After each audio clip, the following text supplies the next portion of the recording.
Hey everyone, Ariel Adams here with aBlogtoWatch. Please subscribe to our videos on YouTube and like this video if you find it useful.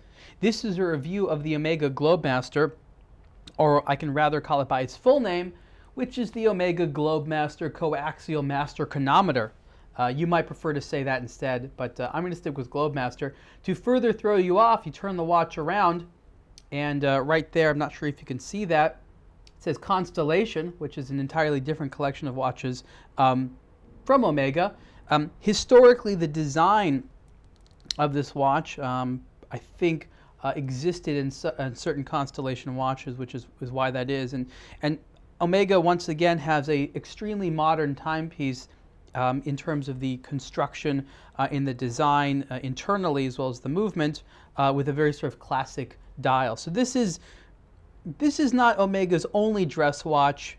They have some really nice other ones as well, but this is one of many really nice Omega dress watches, and I think this is a great sort of daily wear dress watch. An alternative to this watch would be, you know, perhaps a Rolex Datejust, which is definitely the type of timepiece this is competing with. But within Omega itself, you have a series of watches in the DeVille family, in the Aquaterra family, that are going to be equally nice in terms of being dress watches. So you have a lot of choices to make here. I guess what's special about this is really, you know, hearkening back to something that collectors have called the pie pan design. And it's a little bit difficult to see on this particular version, this very light dial version of the Globemaster, but you can see these little points here. The dial is not flat, but it sort of looks like what they would call the bottom of a pie pan. Legibility is very good on this. The case is 39 millimeters wide, which with these sort of longer lugs is a nice fit. I really like the case shape. On the wrist, this watch really makes a case for itself. And the bezel here has sort of a light fluting, which again is meant to sort of refract light, and is a little bit similar to sort of that Rolex design, but done a little bit differently there.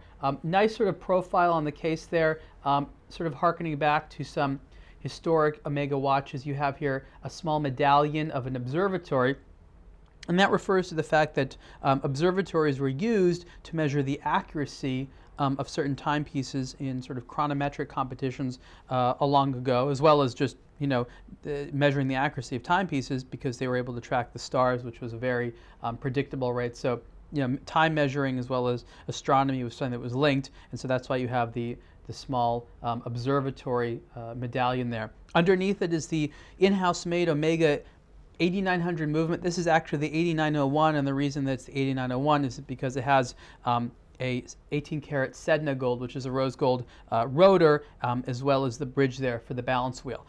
Being an Omega movement that's made in-house, you have coaxial escapement. It runs at about 3.5 hertz, about 60 hours of power reserve, and it's also essentially entirely anti-magnetic, and that's what sort of master coaxial means, or coaxial master chronometer. They keep playing with the names. As long as coaxial, master, and chronometer in there, you'll be good. What's also important to know about the Globemaster watches is these are the first ones to receive Omega's METAS, M-E-T-A-S certification, which I just recently visited Omega again and went to sort of the METAS room at the manufacturer. And what it is essentially is a certification process that has to do with performance, which is on top of things like being a chronometer.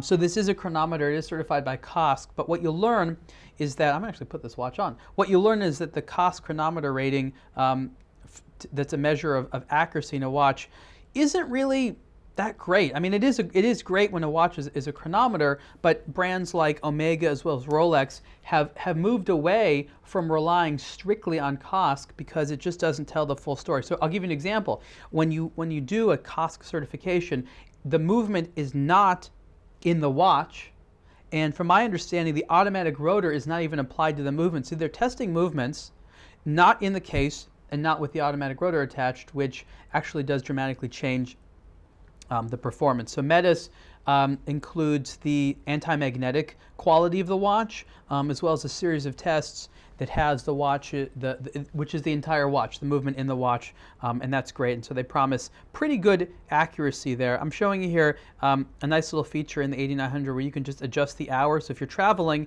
you don't have to adjust all the time. You can just adjust the hour there.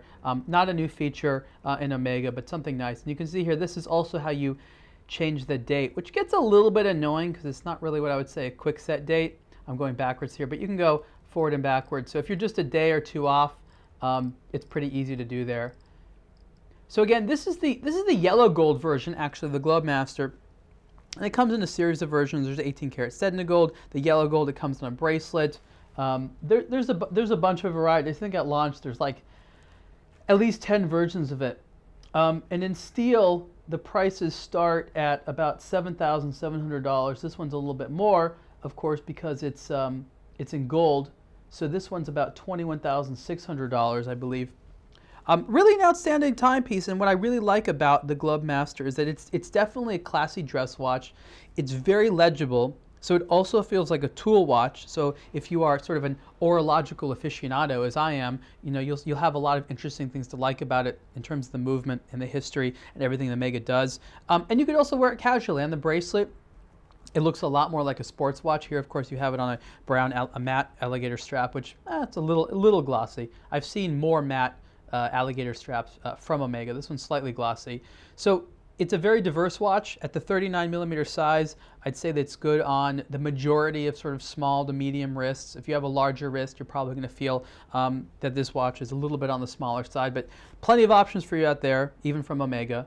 So great timepiece, good legibility, very diverse in terms of style. It's not cheap, but Omega is certainly giving you a lot for your money in terms of the interesting movement, the fascinating certification, and sort of a lot of that sort of inherent perception of reliability, which is, you know, definitely something you want in a watch, which if you're going to focus on, you know, keeping the time properly. And again, if you're buying a luxury watch, these are the types of things that you're looking for. So you can see the full review of the Omega Globemaster on aBlogtoWatch soon. Thanks.